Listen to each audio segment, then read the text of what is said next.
जिस तहसील में पत्नी एसडीएम थी, उसी तहसील के गेट पर तलाकशुदा पति छोले भटूरे बेचता था। दोस्तों, रिश्ते हमारी जिंदगी का सबसे अहम हिस्सा होते हैं, लेकिन कई बार हम अपनी गलत आदतों और गलत संगत की वजह से उन्हें खो देते हैं।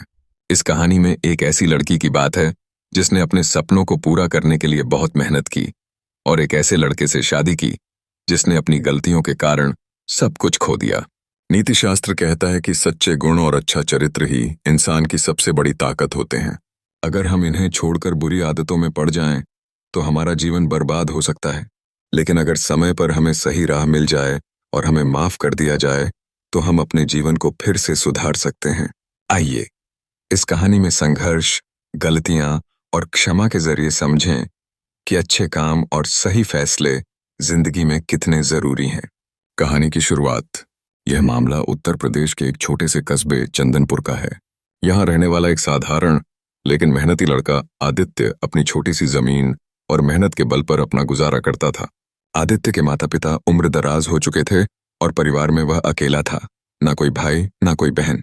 उसके माता पिता अक्सर कहते थे, बेटा अब तुम शादी कर लो, घर में बहू आएगी तो थोड़ा सहारा मिलेगा। वहीं से करीब 20 किलोमीटर दूर सुरभि आपू नाम का एक और कस्बा था, जहां एक लड़की स्नेहा रहती थी।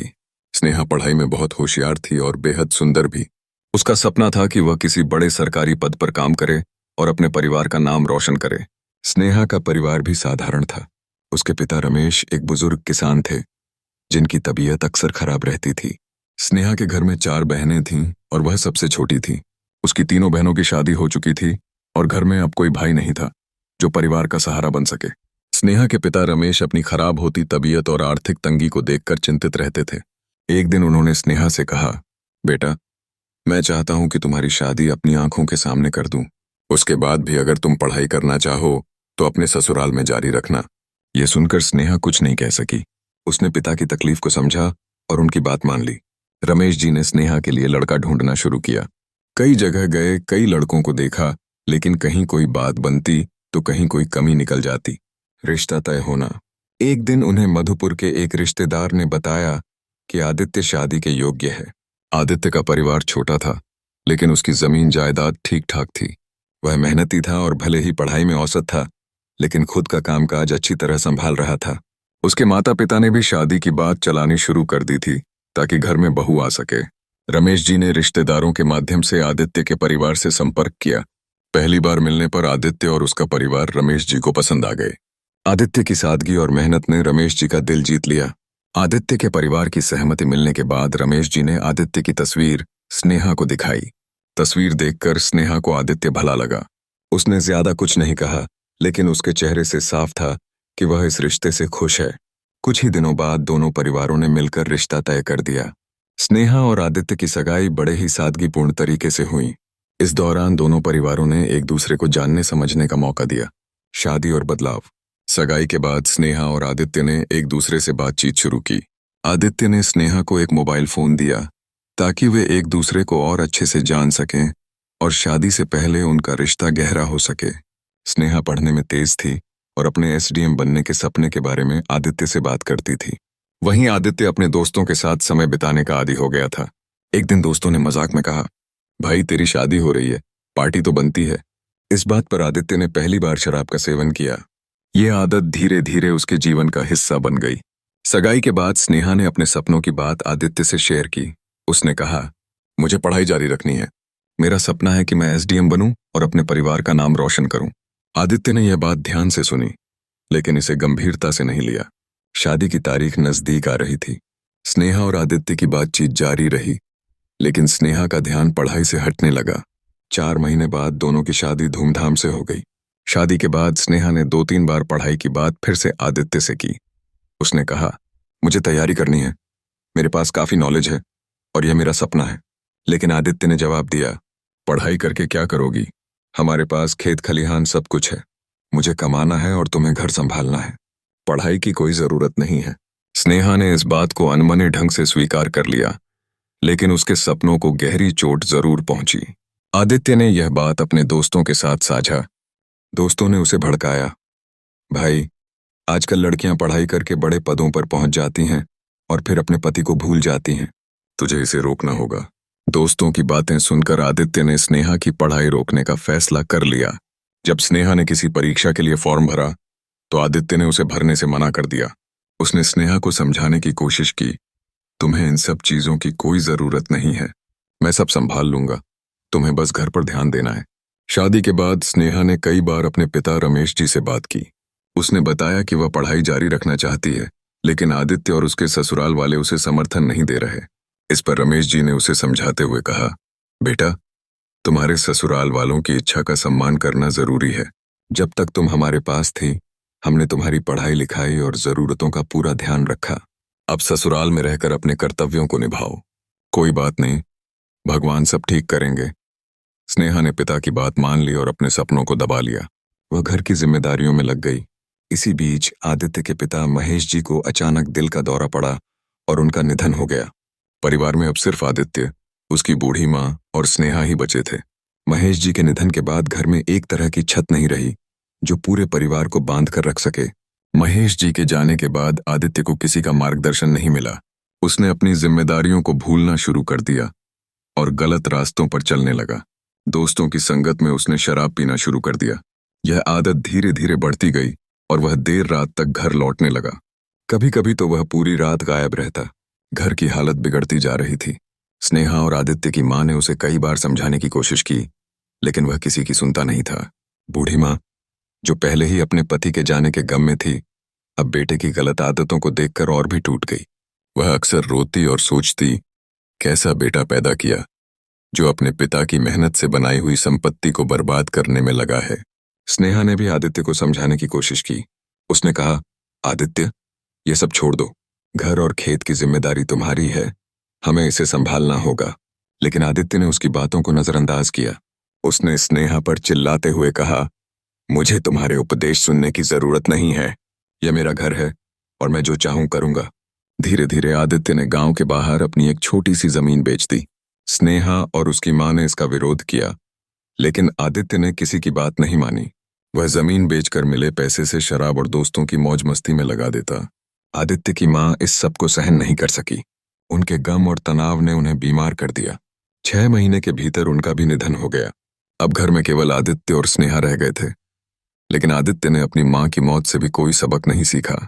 स्नेहा मायके चली गई। 6 महीने तक आदित्य ने उसे वापस बुलाने की कोई कोशिश नहीं की। वह अपनी शराब और दोस्तों के साथ समय बिताने में व्यस्त था। आदित्य की हालत दिन ब दिन बिगड़ती जा रही थी। उसके दोस्त उसे लगातार गलत रास्तों पर भड़का रहे थे। उन्होंने आदित्य से कहा, तुम्हारी पत्नी तुम्हें छोड़ देगी। आजकल की औरतें बड़ी महत्वाकांक्षी होती हैं। आदित्य उनकी बातों में आ गया और स्नेहा से पूरी तरह दूर हो गया। नीति शास्त्र कहता है, जो व्यक्ति सही संगत नहीं चुनता, उसका जीवन धीरे धीरे बर्बाद हो जाता है। यही आदित्य के साथ हो रहा था। उसके पास जो कुछ भी था वह खत्म होता जा रहा था।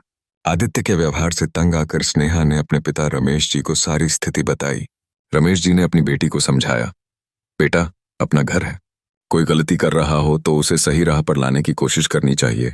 ऐसा नहीं है कि उसकी तरह खुद भी बिगड़ जाओ। इस सलाह पर अमल करते हुए रमेश जी खुद स्नेहा को आदित्य के घर लेकर गए। उन्होंने आदित्य से साफ साफ बात की और समझाने की कोशिश की। आदित्य ने उनके सामने झूठा वादा किया, अब से मैं कोई गलती नहीं करूंगा, सब कुछ ठीक कर दूंगा। लेकिन उसके व्यवहार में कोई बदलाव नहीं आया। आदित्य अब भी शराब पीता, रात रात भर घर से गायब रहता और घर के लिए कोई जिम्मेदारी नहीं निभाता। स्नेहा की हालत दिन ब दिन बिगड़ती जा रही थी।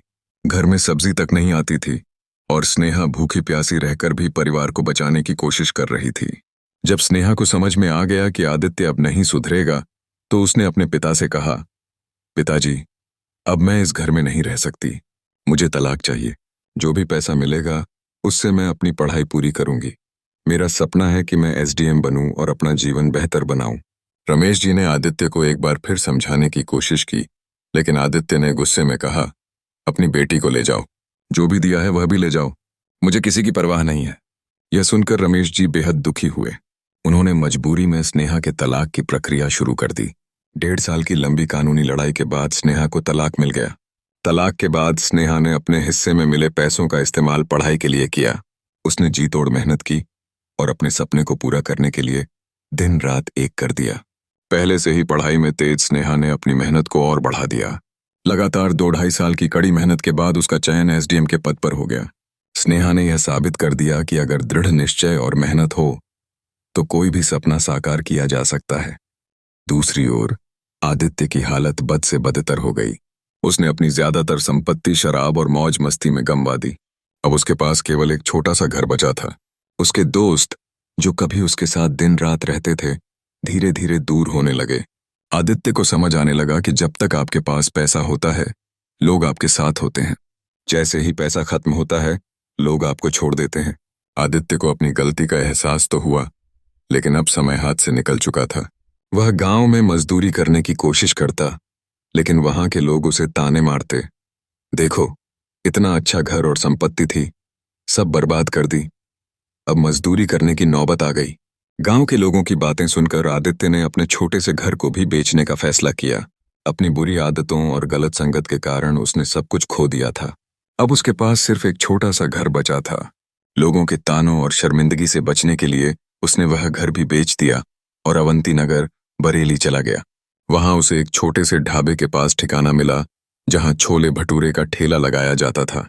शुरुआत में आदित्य ने ठेले वाले के यहाँ वेटर का काम करना शुरू किया। 6 महीने तक उसने यह काम किया और धीरे धीरे छोले भटूरे बनाने की रेसिपी सीख ली। वह मेहनती था और यह काम उसे पसंद आने लगा। कुछ समय बाद उसने अपने बचाए हुए थोड़े से पैसों से तहसील के पास अपना छोले भटूरे का ठेला लगा लिया। आदित्य अब अपनी नई जिंदगी में रम गया।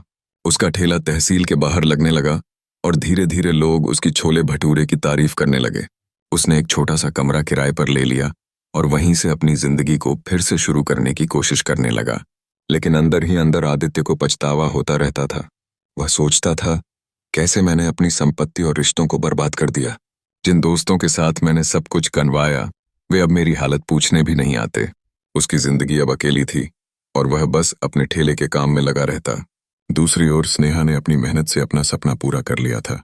उसने एसडीएम की परीक्षा पास कर ली और अब एक सम्मानित अधिकारी बन चुकी थी। उसकी मेहनत रंग लाई थी और उसका आत्मविश्वास बढ़ चुका था। लगभग 5 साल बाद स्नेहा का ट्रांसफर अवंती नगर तहसील में हो गया। उसे नहीं पता था कि वहीं तहसील के बाहर उसका पूर्व पति आदित्य ठेले पर छोले भटूरे बेच रहा था। एक दिन तहसील में काम के दौरान स्नेहा ने अपने ड्राइवर से कहा, नाश्ते के लिए कुछ लाओ। ड्राइवर ने तहसील के मेन गेट के पास लगे ठेले से छोले भटूरे पैक करवाए। जब स्नेहा ने उन्हें चखा तो उन्हें उनका स्वाद बहुत पसंद आया। अगले दिन फिर वही हुआ। धीरे धीरे यह स्नेहा की आदत बन गई कि वह रोज नाश्ते के लिए उसी ठेले से छोले भटूरे मंगवाने लगी। एक दिन जब स्नेहा अपनी गाड़ी में बैठी थी, उसने ठेले की ओर नजर डाली। ठेले के पीछे खड़ा शख्स उसे जाना पहचाना लगा। हालांकि वह मास्क लगाए हुए थी, लेकिन उसकी नजर उस आदमी पर बार बार जा रही थी। अगले दिन उसने अपने ड्राइवर से पूछा, यह ठेला कौन लगाता है? उसका नाम और पता पूछो। ड्राइवर ने जब पूछा तो ठेले वाले ने अपना नाम आदित्य और गांव का पता बताया। यह सुनकर स्नेहा को यकीन हो गया कि यह वही आदित्य है जिससे उसका तलाक हो चुका था। स्नेहा को यह जानकर बहुत अजीब लगा कि जो आदित्य कभी उसकी पढ़ाई का विरोध करता था, जिसने अपनी जिंदगी को बर्बाद कर लिया था, वह अब छोले भटूरे बेच रहा है। उसने इस बात को अपने तक ही रखा और कुछ दिन तक ठेले से नाश्ता मंगवाना जारी रखा। स्नेहा को धीरे धीरे यह यकीन होने लगा था कि तहसील के बाहर ठेला लगाने वाला छोले भटूरे वाला कोई और नहीं, बल्कि उसका पूर्व पति आदित्य ही है। एक दिन उसने अपने ड्राइवर से कहा, जब तुम नाश्ता लाने जाओ तो ठेले वाले का नाम और उसके बारे में कुछ जानकारी लेकर आना। ड्राइवर ठेले वाले से बड़े ही सम्मान से बोला, सर, आपका नाम क्या है? ठेले वाले ने जवाब दिया, मेरा नाम आदित्य है। ड्राइवर ने फिर पूछा, आप कहाँ के रहने वाले हैं? आदित्य ने अपने गांव का नाम बताया। जब ड्राइवर ने स्नेहा को यह जानकारी दी तो स्नेहा का शक यकीन में बदल गया। उसने मन ही मन सोचा, तो यह वही है जिसने मेरी पढ़ाई को रोका, मुझे ताने दिए और मेरी मेहनत को बेकार समझा। आज यह किस हालत में है? लेकिन स्नेहा ने अपनी भावनाओं को दबा लिया और ड्राइवर से इस बारे में कुछ भी जाहिर नहीं किया। कुछ दिन तक स्नेहा ने चुप्पी साधे रखी, लेकिन जब वह पूरी तरह से आश्वस्त हो गई कि यह आदित्य ही है, तो उसने अपने ड्राइवर से कहा, उस ठेले वाले को मेरे ऑफिस में बुला कर लाओ। उसे कहो कि एसडीएम साहिबा ने बुलाया है। ड्राइवर ठेले वाले के पास गया और कहा, सर, एसडीएम मैडम ने आपको बुलाया है। आदित्य यह सुनकर डर गया। उसके मन में कई सवाल उठने लगे। कहीं मुझसे कोई गलती तो नहीं हो गई? क्या मेरे बनाए छोले भटूरे में कुछ गड़बड़ थी? या फिर उन्होंने मेरी रेसिपी को बहुत पसंद किया और इसलिए बुलाया है? आदित्य डर और झिझक के साथ तहसील पहुंचा। गेट पर बैठे सुरक्षाकर्मी ने उसे रुकने के लिए कहा। वह वहीं बैठा रहा, जबकि स्नेहा किसी काम में व्यस्त थी।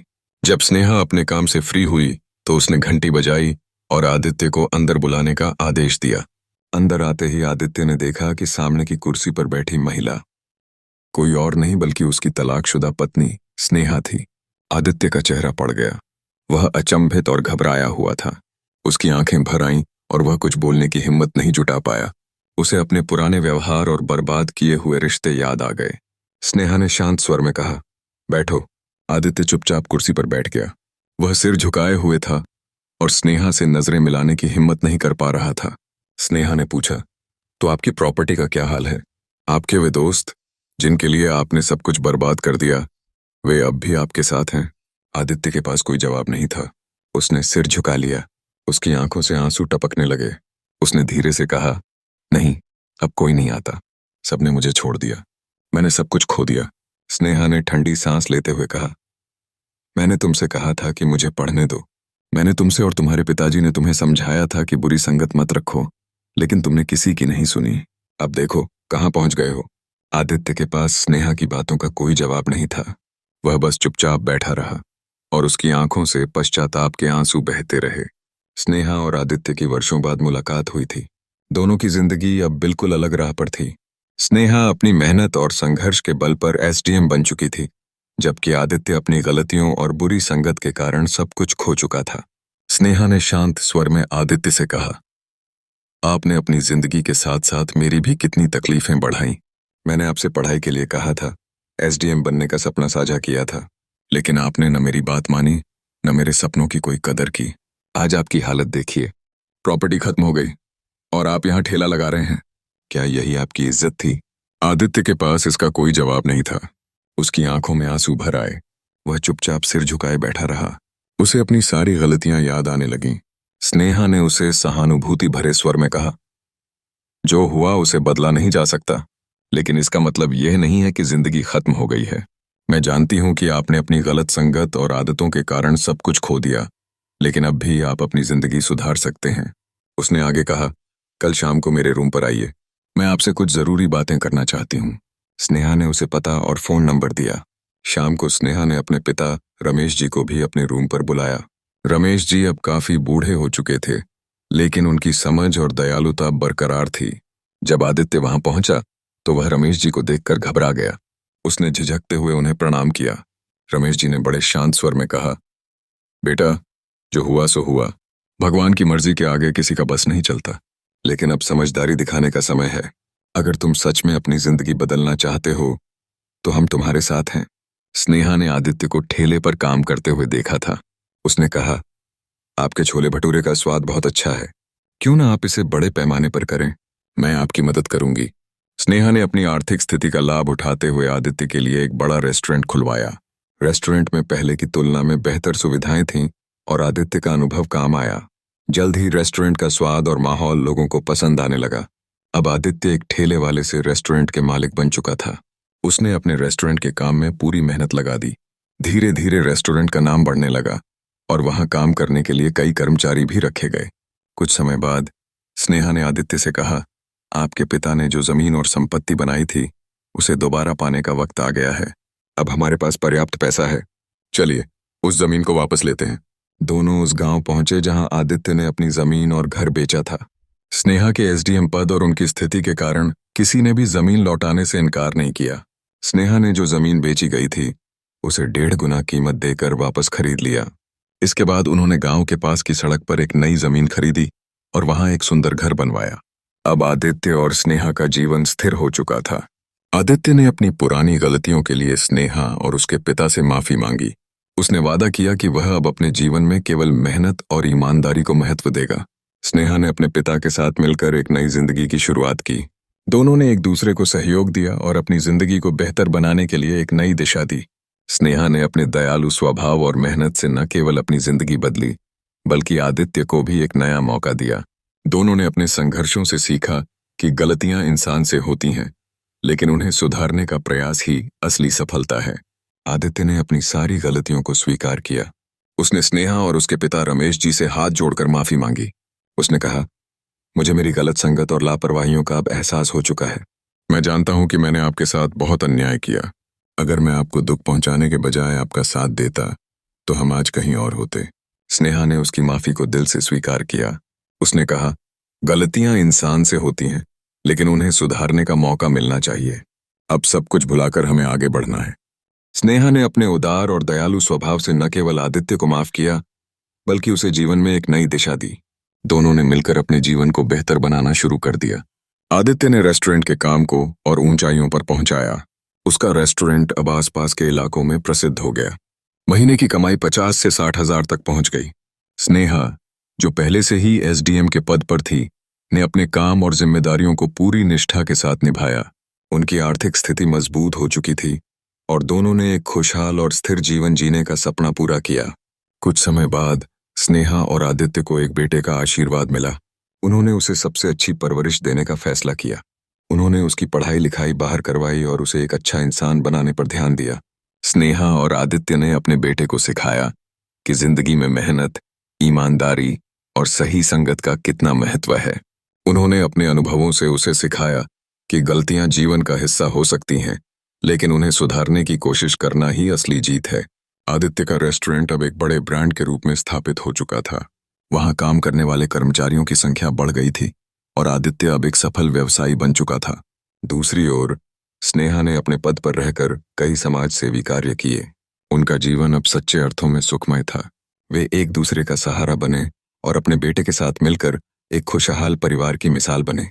यह कहानी हमें सिखाती है कि गलतियां इंसान से होती हैं, लेकिन उन्हें सुधारने का साहस और दूसरों को माफ करने का दिल होना चाहिए। नीति शास्त्र में कहा गया है कि क्षमा वाणी एक नई शुरुआत का मौका देती है। जीवन में बुरी संगत और गलत आदतें हमें बर्बादी की ओर ले जाती हैं, लेकिन समय पर मिले मार्गदर्शन और खुद की मेहनत हमें सफलता तक पहुंचा सकते हैं। स्नेहा ने अपनी दया, समझदारी और दृढ़ निश्चय से साबित किया कि वह केवल एक पत्नी नहीं, बल्कि साक्षात देवी के समान थी। स्नेहा ने अपनी मेहनत और संघर्ष से वह मुकाम हासिल किया जिसका सपना हर कोई देखता है। इतनी दौलत, शोहरत और पद प्रतिष्ठा पाकर किसी का भी मन बदल सकता था, लेकिन स्नेहा ने अपने मन को स्थिर रखा। उसने जीवन में जो भी कठिनाइयां झेली, उन्हें अपनी ताकत बनाया और दूसरों के लिए प्रेरणा बन गई। स्नेहा ने अपने अतीत को याद करके आदित्य को दया और सहानुभूति के साथ देखा। उसने अपनी सफलताओं को कभी अहंकार का कारण नहीं बनने दिया। इसके बजाय उसने आदित्य को दोबारा जिंदगी की शुरुआत करने का मौका दिया। उसने साबित किया कि सच्चा पद और प्रतिष्ठा केवल भौतिक सुख सुविधाओं से नहीं, बल्कि दूसरों की मदद और उन्हें सही राह दिखाने से मिलती है। नीति शास्त्र कहता है कि जिसका मन स्थिर और विचार सकारात्मक हो, वही सच्चा विजेता है। स्नेहा ने इस बात को अपने जीवन में पूरी तरह उतारा। उसने अपनी सफलता को सिर्फ अपने लिए नहीं, बल्कि दूसरों की भलाई के लिए इस्तेमाल किया। स्नेहा की कहानी यह सिखाती है कि ऊंचाई पर पहुंचकर भी अगर आप जमीन से जुड़े रहते हैं, तो आप केवल सफल नहीं, बल्कि महान बनते हैं। उसकी दयालुता और दृढ़ निश्चय ने न केवल उसे, बल्कि उसके आसपास के लोगों के जीवन को भी बदल दिया। यही सच्चे इंसान की पहचान है। वीडियो कैसा लगा? कमेंट में जरूर बताएं।